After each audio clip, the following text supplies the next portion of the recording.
They are an animal that can live in the wild out here on Exmoor, alive completely unaided by people, because nature has given them all the characteristics they need to survive. But equally, if you take them very young and you tame them and train them, they will do all those things that domesticated horses and ponies will do. If you have an Exmoor and once it learns to trust you, then the world's your oyster.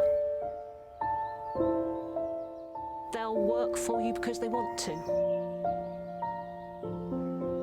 To have an animal that can live both those lives exceptionally well makes them different to almost anything else in the horse family I can think of.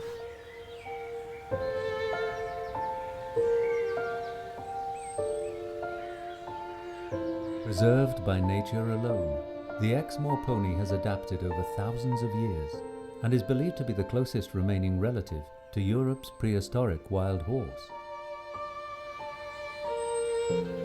But despite outliving saber-toothed cats and mammoths, catastrophic events during World War II left them near extinction, with less than 50 Exmoor ponies remaining anywhere in the world. With a limited gene pool, they are still classed as an endangered breed today. And with their future in our hands, there are a number of simple precautions we can all take to ensure that they thrive for future generations. The fact that they've lived here for so long means that they're very in tune with the environment, and they've got a whole range of survival characteristics. Perhaps the most important being that their coat in winter is two-layered so they can keep warm and dry, and all of their body hair is arranged so that the water is shed from them, so they're very, very hardy. Another attribute is their fantastic teeth. They will eat a whole range of plants. In the winter, the main thing that makes up for the lack of grass is that they will eat gorse, and so they are self-sufficient. It's very important that people don't try to feed Exmoor ponies, because we need to ensure that they maintain their wild abilities to use the natural food plants.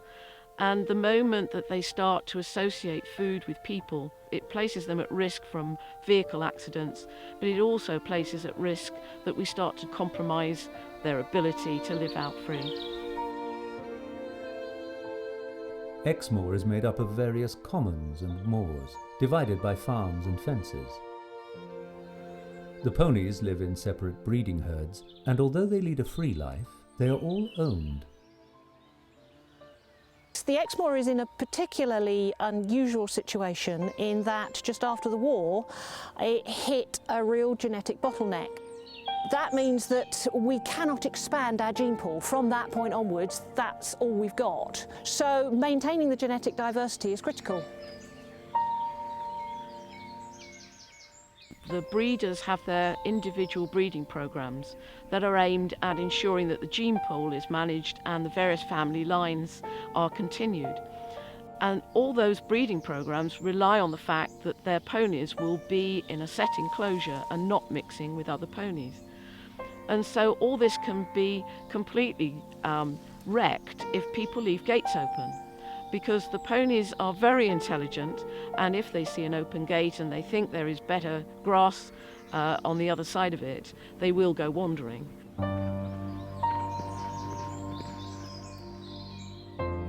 As Exmoor awakens from winter, the ponies enjoy the fresh vegetation and milder weather. When it's spring, early summer, life changes for the ponies because, of course, the new foals are born. Wonderful time here on Exmoor. But it's also a time to be very careful, particularly if you're walking with a dog, because dogs can go off and get too close to the pony herds.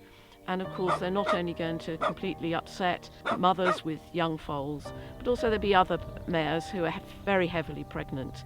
And the very last thing that they need at that time of year is to be disturbed, and particularly to have to move off at any speed. So walking with a dog is great, just not to approach too closely and make sure it's on a lead. Throughout history, Exmoor ponies have encountered many dangers.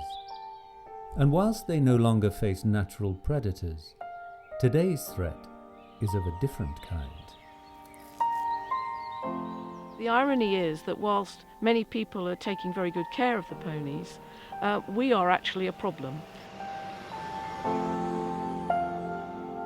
Every year, ponies are killed in road traffic accidents, either dying outright or having to be put down as a result of their injuries. Foals are often the casualties because, like children, they can be oblivious to traffic. Often the lanes and the roads across the moor may be edged with large gorse bushes. So even if your speed is not particularly great, you've got to be aware that something might step out from behind a gorse bush. But it is also a question of keeping the speed down. These ponies regularly cross the roads, and it's something always to be aware of. And with such an endangered animal, any casualties are unacceptable.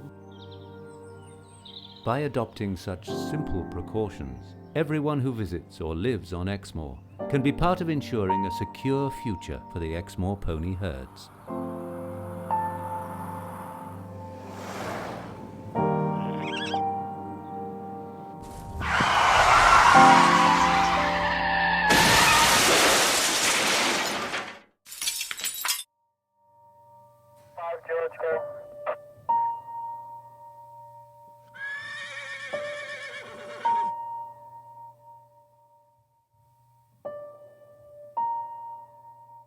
Please drive carefully.